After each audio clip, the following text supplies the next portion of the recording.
Dalam pernyataannya di Truth Social pada hari Minggu 24 Mei, Trump menegaskan blokade Amerika Serikat terhadap kapal-kapal Iran di Selat Hormuz akan tetap diberlakukan hingga tercapai kesepakatan resmi yang disetujui dan ditandatangani kedua belah pihak. Presiden Amerika Serikat Donald Trump mengatakan tidak ingin terburu-buru mencapai kesepakatan dengan Iran terkait dengan upaya untuk mengakhiri konflik yang telah berlangsung selama 3 bulan terakhir. Pernyataan Trump tersebut meredam harapan pasar terhadap tercapainya terobosan damai dalam waktu dekat. Dalam pernyataannya di Truth Social pada hari Minggu 24 Mei, Trump menegaskan blokade Amerika Serikat terhadap kapal-kapal Iran di Selat Hormuz akan tetap diberlakukan hingga tercapai kesepakatan resmi yang disetujui dan ditandatangani kedua belah pihak. Meski demikian, Trump mengungkapkan bahwa proses negosiasi antara Washington dan Teheran terus mengalami kemajuan.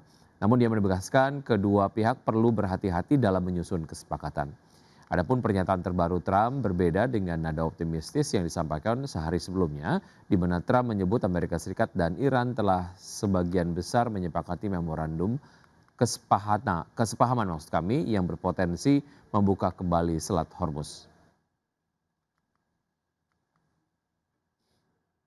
PT Perusahaan Gas Negara TBK menyetujui pembagian dividen tahun buku 2025 sebesar 172,3 juta dolar Amerika atau setara dengan 80% dari raihan laba bersih tahun 2025.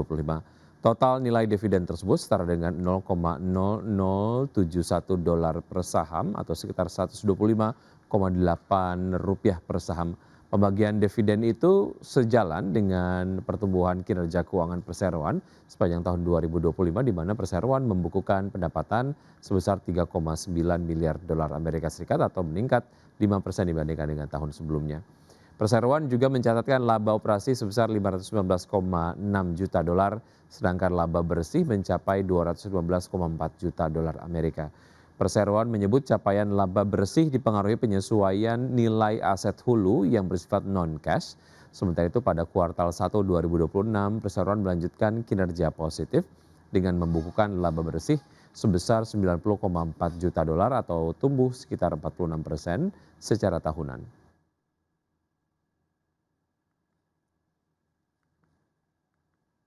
PT Trimegah Bangun Persada Tbk atau Harita Nikel berencana melanjutkan aksi pembelian kembali saham dengan nilai maksimal 1 triliun rupiah mulai 1 Juli 2026.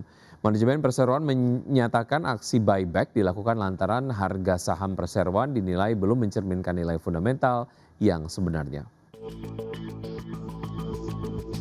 PT Trimegah Bangun Persada Tbk atau Harita Nikel berencana melanjutkan aksi pembelian kembali saham dengan nilai maksimal 1 triliun rupiah setelah memperoleh persetujuan pemegang saham dalam rapat umum pemegang saham tahunan pada 30 Juni 2026.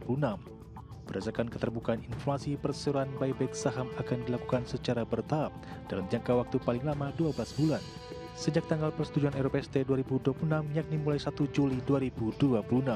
Manajemen Perseroan menjelaskan total dana yang disiapkan untuk pelaksanaan buyback mencapai maksimal 1 triliun rupiah, termasuk biaya transaksi, perantara perdagangan efek, dan biaya lain yang berkaitan dengan aksi korporasi tersebut. Corporate Secretary PT Trimegah Bangun Persada Tbk Rafika Fazrin menjelaskan buyback dilakukan lantaran harga saham Perseroan dinilai belum mencerminkan nilai fundamental perusahaan yang sebenarnya. Perseroan memastikan seluruh pendanaan buyback berasal dari kas internal Perseroan dan bukan berasal dari dana hasil penawaran umum maupun pinjaman. Manajemen juga menegaskan aksi buyback tidak akan mempengaruhi kegiatan operasional maupun kondisi keuangan Perseroan secara signifikan. Perseroan juga menyebut buyback saham tidak diperkirakan memberikan dampak material terhadap laba bersih maupun laba per saham Perseroan. Prospek kinerja emiten perkebunan sawit PT Triputra Agro Persada Tbk atau TAPG diperkirakan masih positif sepanjang 2026 meski produksi sempat tertekan akibat faktor cuaca dan profil tanaman yang mulai menua. Harga CPO yang tetap tinggi dan program biodiesel B50 dinilai akan menjadi penopang kinerja perseroan. Prospek kinerja emiten perkebunan sawit PT Triputra Agro Persada Tbk atau TAPG diperkirakan masih positif sepanjang 2026.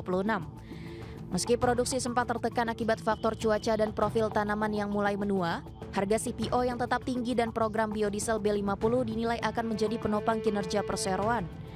PT Triputra Agro Persada Tbk mencatatkan pendapatan sebesar 2,5 triliun rupiah pada kuartal pertama 2026, turun 5% secara tahunan dibandingkan periode yang sama tahun lalu. Laba bersih perseroan juga turun 8% menjadi 767 miliar rupiah. Penurunan kinerja terutama dipicu oleh turunnya produksi tandan buah segar dan CPO akibat faktor cuaca. Meski demikian, analis Ciptadana Sekuritas Asia menilai kinerja TAPG masih berpotensi tumbuh moderat sepanjang 2026. Produksi FFB dan CPO diperkirakan masih bisa tumbuh sekitar 2%, didukung kondisi cuaca yang relatif stabil. Selain itu, harga CPO global diproyeksikan tetap tinggi di level Rp4.500 per ton, ditopang potensi cuaca kering dan implementasi program biodiesel B50 di Indonesia. Analis juga menilai profil umur tanaman perseroan masih relatif produktif, dengan lebih dari 81% area tertanam berada pada usia prima 7 hingga 20 tahun.